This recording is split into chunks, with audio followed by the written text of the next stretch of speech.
Kia ora, ko dia hau, hara mai, welcome to Homemade Let's Cook. We're making a caramel date slice today. And for that, we're actually going to need some Weet-Bix, which is pretty exciting. We're going to need some cocoa, butter, brown sugar, coconut, and of course, dates. Oh, we'll also need some golden syrup for that caramel too. Okay, so we need to head over to the stove first, and I've already pre-prepared this mixture. It's 150 grams of butter or margarine, 1 tablespoon of golden syrup, and half a cup of brown sugar. Stir that together until it's mixed and combined.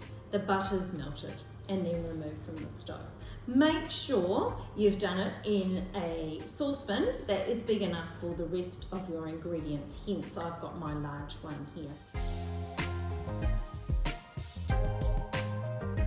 Now into that, I'm putting half a cup of chopped dates, and they're reasonably firmly packed, but they don't have to be. So I'm putting them in first, because the mixture is quite warm and that will allow them to soften just a little bit before I put in the rest of my ingredients. So now I've got 1/4 cup of coconut.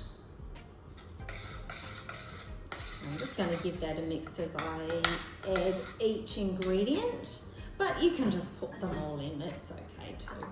Then 3 crushed Weet-Bix, or if you're down to the bottom of your Weet-Bix, all that crushed Weet-Bix that sits at the bottom that nobody wants to have, that's really good to use in this recipe too. And just give that a bit of a stir in. The next ingredient I'm going to put in is my cocoa, and I've got 1 tablespoon of that. Just a reminder, of course, that the oven is on because this doesn't take too long to prepare. Just on moderate, and we're looking at putting this in our 20 centimetre square slice pan that I haven't used for a few weeks. And final ingredient is 1 cup of self-raising flour. Now I'll just move my toaster around because the pan is still a little bit warm and I don't want to put that directly on my bench. So you're going to end up with quite a firm mixture here, and that will be quite good for putting into your slice pan. Now the interesting thing about this recipe that I can talk to you about while I'm still combining this is that you actually ice this while the slice is hot. So there's an interesting one for you. No wait time whatsoever. So you know what we're going to be doing while we're waiting for this to cook is we're going to be preparing our icing. We'll talk about that in a moment. So in goes our mixture. As I said, it's quite firm. And you might want to just tap it down with your spoon first before you start to get your hands dirty.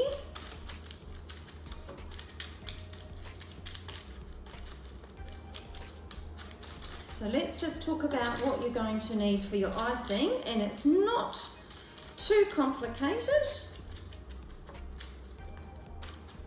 We've got some brown sugar, butter, and some milk. And in actual fact, I'm not going to use margarine for the topping because you find that if you use butter, you'll get it to harden a little bit better than if you used margarine for the icing.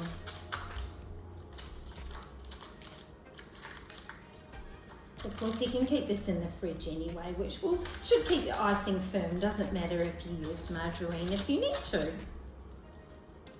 So that's just pressing in nicely, and that's because it's got that glossiness that comes from the butter, or the butter content, the fat content I should say, because I used margarine for the base. And so that presses in very nicely, as you'll see, like that. So I'm going to pop that in the oven, and that should take a good 15 to 20 minutes. Keep an eye on it.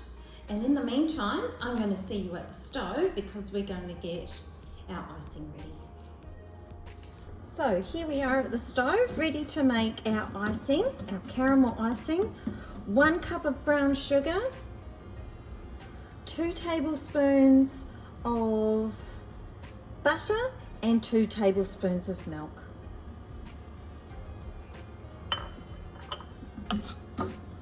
They should quickly combine. It won't take too long for the butter to melt. And then what we're looking for is we need to continue stirring until the sauce starts to boil, and then we want it to thicken. We'll remove it from the stove at that point.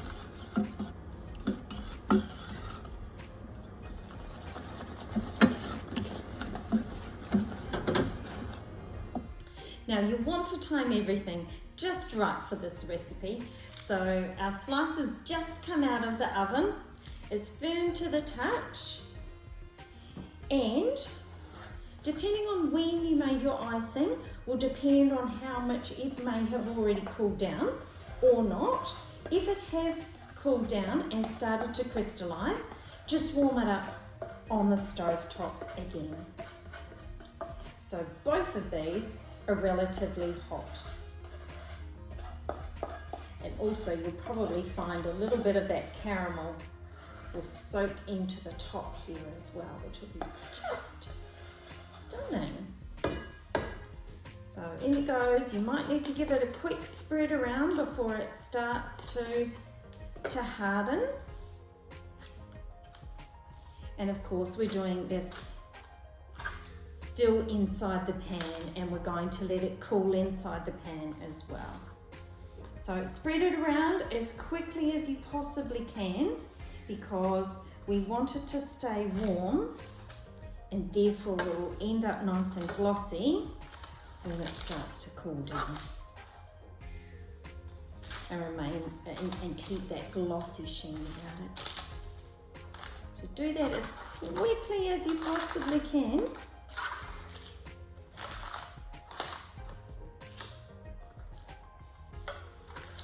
And then all that of course remains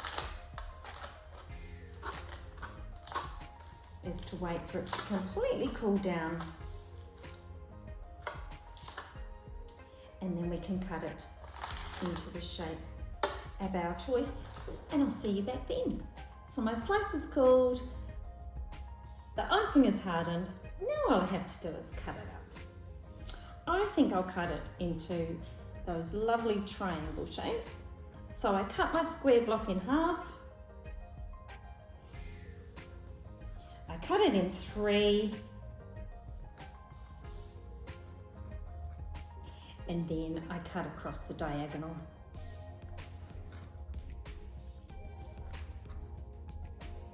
Leaving some very attractive triangular shaped slice. Looks just like that. Perfect for afternoon tea. Better get the kettle on. Thanks for joining me for Homemade Let's Cook. Please join me again. Ka kite.